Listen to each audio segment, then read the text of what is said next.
Alors moi, je joue du hautbois.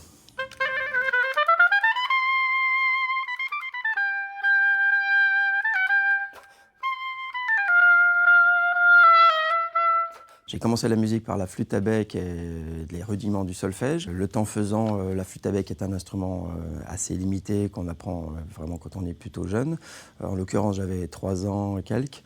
Et après, quand j'ai dû me décider pour un instrument, j'avais une grosse envie de faire du violon. Une envie à laquelle mes parents n'ont pas accédé parce qu'ils pensaient que c'était un instrument assez difficile, surtout à l'écoute pour eux. Et je me suis orienté vers le hautbois en entendant un été le concerto pour hautbois de Mozart qui m'a beaucoup inspiré. Et assez vite, j'ai beaucoup accroché au son de l'instrument.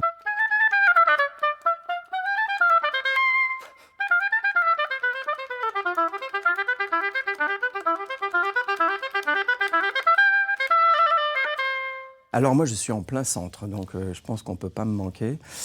D'autant plus que j'ai toujours le privilège ou l'honneur, ou en tout cas peut-être la responsabilité d'accorder l'orchestre. Donc c'est moi qui fais la première note officielle de la soirée, en général, quand vous venez au concert.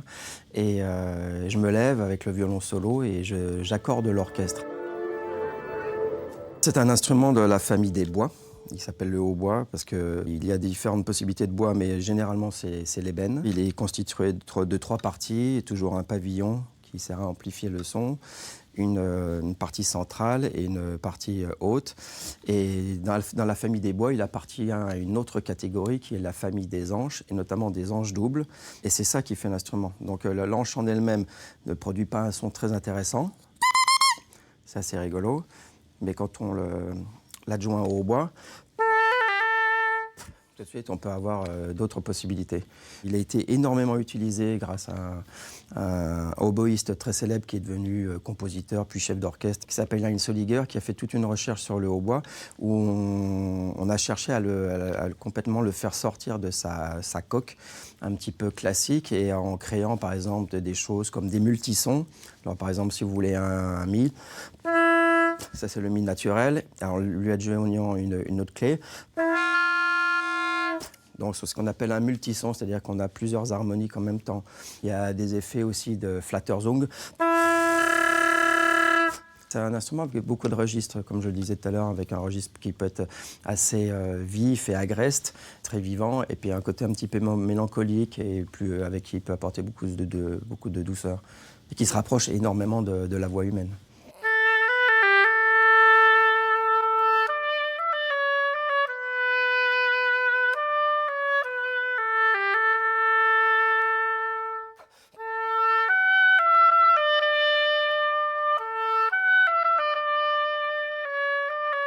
C'est le grand solo peut-être, je trouve, du répertoire de hautbois des musiques de film, dans ce magnifique film de Roland Joffé, où Jeremy Irons se retrouve en tant que missionnaire au bord des chutes d'Iguassou. Il se met à jouer du hautbois et c'est vrai que ce solo a fait vraiment le tour du monde.